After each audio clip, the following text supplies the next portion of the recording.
الحمد لله وسلام على عباده الذين اصطفى۔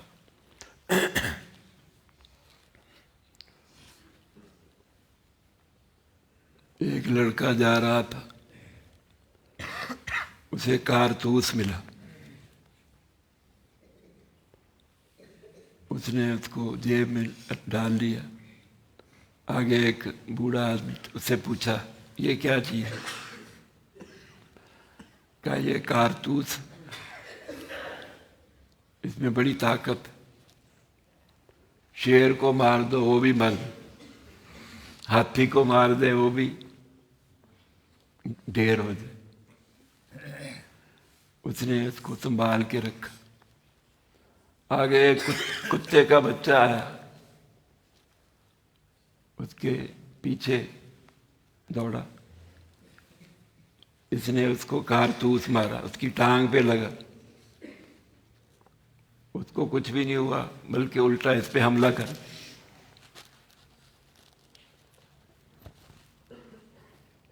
تو بوڑھے سے کہا تم تو کہتے تھے تو شیر کو بھی مار دے، ہاتھی کو بھی مار دے، یہ تو کتے کے بچے کو بھی نہیں مار سکتا۔ اس نے کہا اس میں طاقت ہے لیکن بندوق میں رکھ کر پھر نشانے پہ لگایا جائے، پھر طاقت ظاہر ہوتی، ایسے نہیں ظاہر۔ ایسے ہی قرآن میں بھی طاقت، یہ طاقت جسم کی بندوق سے، یہ قرآن جسم میں قرآن نافذ کرنا ہے۔ پھر تہجد کے وقت جب ہم یہ تیر چلائیں گے، یہ کارتوس چلائیں گے، اللہ سے مانگیں گے، اللہ وہی کر دے گا جو تم کہو، یہ طاقت۔ پھر دعا کی طاقت ظاہر ہو جب ہم قرآن پہ عمل کریں گے، قرآن کی زندگی میں ہوگا، پھر ہمیں حیات بھی ملے گی، شفا بھی ملے گی، غذا بھی ملے گی، بقا بھی ملے گی، قانون بھی ملے گا، نور بھی ملے گا، ہدایت بھی ملے گی، یہ ساری چیزیں مل جائیں گی، پھر اس کی طاقت ہے۔ حضرت خالد بن ولید رضی اللہ عنہ 60,000 کے لشکر کے مقابلے میں مشورہ ہوا کتنے لوگ بھیجیں؟ کہا 60 بھیج۔ پھر کہا نہیں مجھے اکیلے ہی بھیج۔ کیونکہ پوچھا کیا وجہ؟ کیونکہ یہ تو مردے ہیں، وما یستوی الاحیاء ولا الاموات، میں قرآن پڑھنے والا ہوں، ذکر کرنے والا ہوں، کلمہ پڑھنے والا ہوں۔ او من کان میتا فاحییناہ، پہلے مردہ تھے، اللہ نے ہمیں زندہ کر دیا قرآن کی وجہ سے، ایمان کی وجہ سے، اللہ کے ذکر کی وجہ سے۔ تو میں تو یہ قرآن پڑھنے والا، ذکر کرنے والا، اللہ میرے ساتھ، یہ جتنے مردے جتنے مرضی ہوں ان سے کیا ڈر؟ یہ ہے سیف۔ تو جس کے پاس قرآن، وہ کسی سے نہیں ڈرتا، دنیا میں بھی اس کی عزت ہے، آخرت میں بھی اس کی عزت۔ امام محمد، امام ابو حنیفہ کے شاگرد، جب آپ کی خدمت میں آئے پڑھنے کے لیے تو حافظ نہیں تھے۔ امام صاحب کا یہ دستور تھا، حافظ کے علاوہ کسی کو داخل نہیں کرتے تھے۔ یہ بڑے افسوس کے ساتھ چلے گئے۔ ایک ہفتے بعد پھر آ گئے۔ امام صاحب نے سمجھا شاید ملاقات کے لیے ویسے ہی ہے، کہا میں نے قرآن یاد کر لی، ایک ہفتے میں یاد کر لی، یہ شوق۔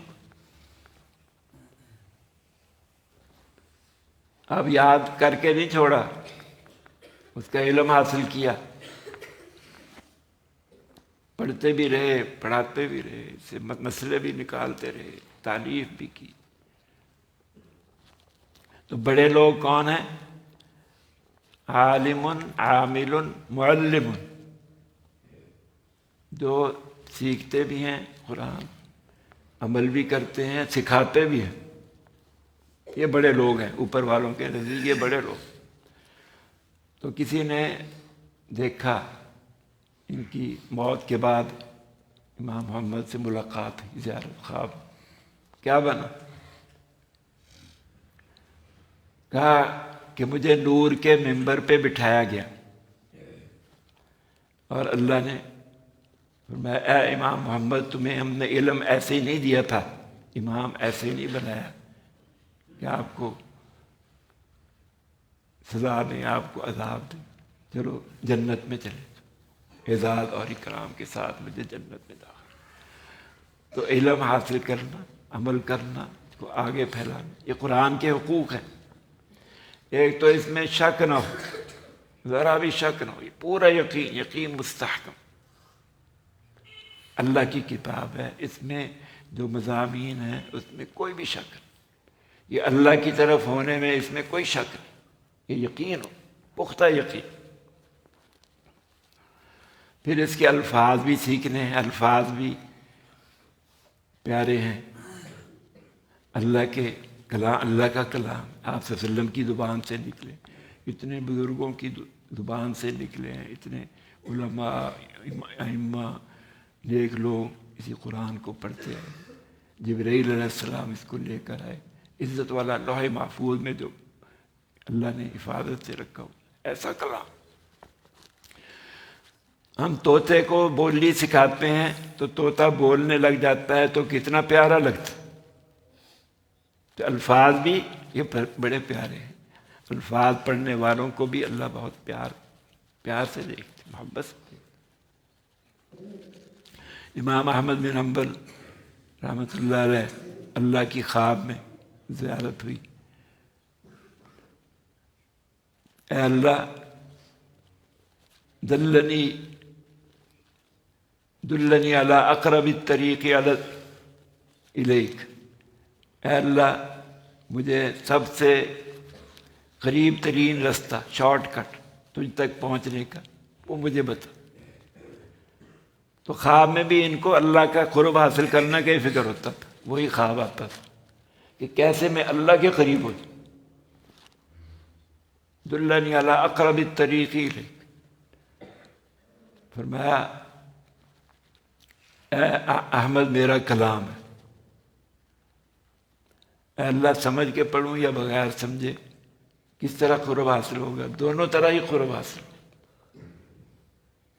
تو جو حفظ کرتے یہ معمولی نہیں، یہ پڑھتے ہیں، کوئی عقل والا سن لے گا تو اس کی بھی کایا پلٹ جائے گی، انہیں تو سمجھ میں نہیں آ رہی، جو پڑھ رہے ہیں، یاد کر رہے ہیں، رٹا لگا رہے ہیں، کوئی اور اس کو سن لے گا دماغ والا، علم والا، اس کی کایا پلٹ جائے گی، یہ سبب بن جائیں گے۔ ایک قافلہ جا رہا تھا، ڈاکو آ گئے لوٹنے کے لیے، سامان تجارت تھا اس میں، ایک بچہ اس میں قرآن یاد کر رہا تھا۔ جنہوں نے یاد کرنا ہوتا ہے فکر لگی ہوتی ہے، میں کیسے صبح اٹھتے ہی یاد کرتے، لوگ سو رہے ہوتے ہیں اور بچے اٹھ کے یاد کرتے ہیں۔ یہ قرآن کی حقانیت کی یہ بھی دلیل ہے، چھوٹے چھوٹے بچے اللہ نے ان کو ادھر لگا دیا، ان کے والدین کو یہ شوق دلا دیا، بچوں میں اللہ نے یہ رکھ دیا، ورنہ عمریں تو ضائع ہو رہی ہیں۔ اللہ کا کلام تو وہ پڑھ رہے تھے، الم یأن للذین آمنوا ان تخشع قلوبهم لذکر اللہ، یہ آیت بار بار پڑھ رہے تھے۔ ایک جو ڈاکوؤں کا سردار تھا وہ بار بار وہ لوٹ بھی رہا تھا، ادھر سن بھی رہا تھا، یہ بچہ پڑھ رہا۔ تو ایک دم اس کا ہاتھ رک گیا ڈاکہ ڈالنے سے، دل متاثر ہو گیا تو ہاتھ بھی متاثر ہو، دل اور دماغ جب جس کا متاثر ہو جاتا ہے پھر سارا جسم بھی متاثر ہو جاتا ہے۔ دل میں قرآن آ گیا تو کایا پلٹ گیا، صحابہ کے دل میں آیا تھا اس لیے انہوں نے تو دنیا کی کایا پلٹ دی۔ اب وہ ڈاکوں کے سردار نے توبہ کر لی اللہ سے ڈر کے، الم یعن للذین آمنوا، اس کا وقت آ گیا ڈرنے کا۔ تو بار بار جب ایک چیز دہرائی جاتی ہے، الکلام اذا تکرر تقرر فی القلب، دل میں بیٹھ جاتی۔ تو وہ اس نے توبہ کر لی، اپنے ساتھیوں سے کہا میں نے ڈاکہ ڈالنے سے توبہ کر لی، میں تو نہیں سامان لوٹوں۔ انہوں نے کہا کہ ہم تو تیرے ساتھی ہیں، پہلے دنیا لوٹ رہے تھے تو اب آخرت لوٹ رہے ہو، پہلے بندوں کو لوٹ رہے تھے، اب اللہ کو لوٹنے کا وقت آیا تو تم اکیلے کو لوٹنے نہیں دیں گے، ہم بھی آپ کے ساتھ۔ سب نے توبہ کر لی۔ تو یہ ولیوں کے سردار، پہلے ڈاکوں کے سردار سے، یہ ہے انقلاب۔ اس قرآن کی وجہ سے اب ولیوں کے سردار فضیل ابن ایاز یہ بن گئے۔ یہ ہے قرآن، یہ اس کی طاقت ظاہر ہوتی۔ اس کا اثر بھی لینا ہے، قرآن کا اثر ہو۔ امام حسین رضی اللہ عنہ مہمان آ گئے، خادم سے کہا ان کے لیے کھانا لاؤ، جو بھی چیز ہے۔ تو شوربہ گرم گرم تھا اور کھانے کی اور چیزیں لا رہے تھے، ان کا پاؤں پھسلا اور گرم گرم شوربہ امام حسین رضی اللہ عنہ جسم پہ لگا، جسم جل، غصہ آیا، غصے کی وجہ سے غصے کے ساتھ اس کو دیکھا، اس کی طرف نظر کی۔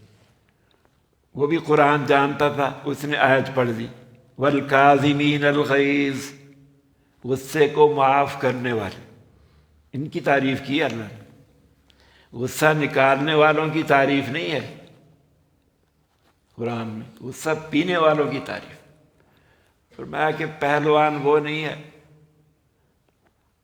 جو اپنے مد مقابل کو پچھاڑ لے، پہلوان وہ ہے جو اپنے غصے پہ قابو پا لے۔